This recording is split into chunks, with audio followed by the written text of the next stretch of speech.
in 2010. In 2010, in August 2010, I was transferred to Zimbabwe in Hwange to be the principal of a technical school. Now, being trained in philosophy, then they ask you to be a principal in a technical school where there is tailoring, bricklaying, and some kind of computer studies, with nothing to do, having nothing to do with what you are supposed to be doing. It was a challenge. I don't call it an obstacle, but a challenge to my own calling and a test to the life of obedience that I pledged 25 years ago. Since on the 15th of August, I celebrated 25 years of being a Salesian, a religious, and on the 17th of May, 15 years as a priest.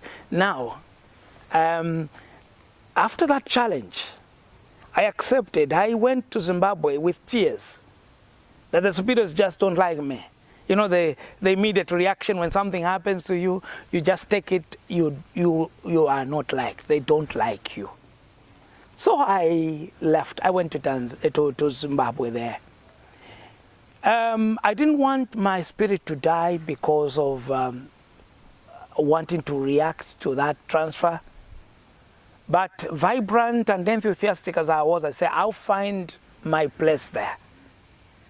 I reached there, it was very hot, but I accepted. I stayed there as a principal, moving from the house, the chapel, back to the office, into the house in a very hot, semi-desert land of Hwange, because it was September, October, somewhere there when it was at the peak of summer.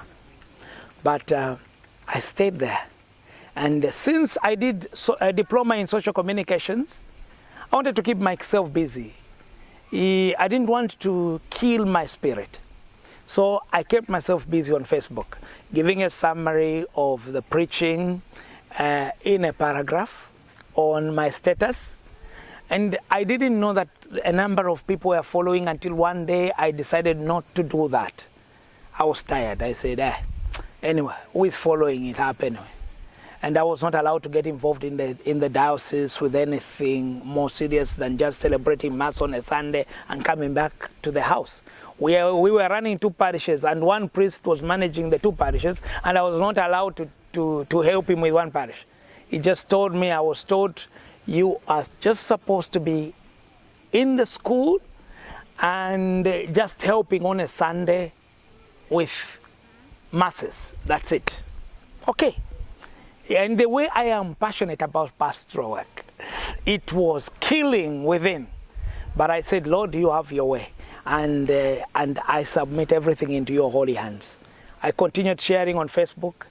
And one day, I did not do that. In the evening, I received a call from one of the priests in the same diocese. I said, Father, what's happening? You know, tomorrow is Sunday and we have to prepare our own homilies. Don't you know that you provide for us some kind of a summary that help us to expand on what we should focus on a Sunday? I said, oh, Father, I didn't even know that whatever I've been doing meant anything. After that, I felt encouraged and I continued. Then one day, as I was entering my office, my secretary comes to me and says, you know what, Father, what you have been doing on Facebook, you can do on WhatsApp. I said, WhatsApp? That sounds like a bit childish. It's more for you young fellows, not for me. WhatsApp. I said, no, it's a very good application. You know, instead of even typing the way you do, you can record and send to many people.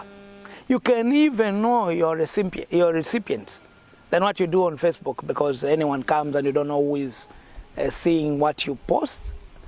And that is how I got into WhatsApp ministry in 2012. I never knew it would come to this, because the way I started was I would just record when I am celebrating Mass. When I am preaching, some short preaching in weekday Masses, I would do live recordings and send to a few people whom I could see were on WhatsApp. And those people suggested that I make a group.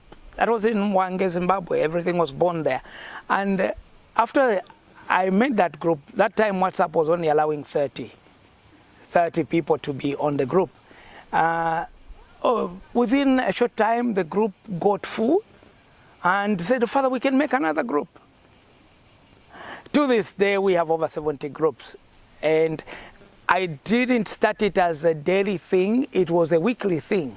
Then somebody suggested, Father, we also have weekday readings. Why can't you make short recordings and give us a reflection? It's not a homily, but just a reflection for the weekday. And I did that. In the end, it became a regular thing. What was supposed to be just some fun for me to, it was more of fun to just record and say to a few people, became an obligation.